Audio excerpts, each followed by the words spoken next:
Okey, macam saya janjikan tadi, saya nak review kereta warna kuning yang comel-comel Lotte ni untuk korang. Okey. Untuk korang yang tak tahu ni kereta apa, saya perkenalkan kat korang semua. Inilah dia, Suzuki Spacia Gear XZ Turbo.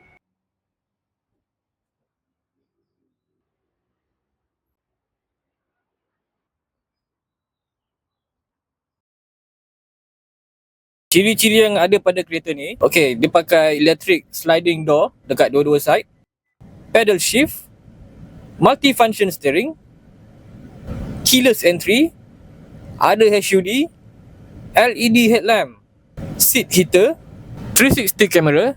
Okay, sound system, kereta ni pakai Soundstream, okay, bukan kaleng-kaleng. Dan yang terakhir sekali, 15 inci sport rim. Okay, kereta kecil-kecil cili padi, bukan sebarang kereta. Dalam dah tambah macam-macam spek dah, macam-macam jajan ada kat dalam ni. Tengok kat luar kau tengok, carbon fiber. Tayar, rim 15 inci, ada Brembo sekali siap, kan?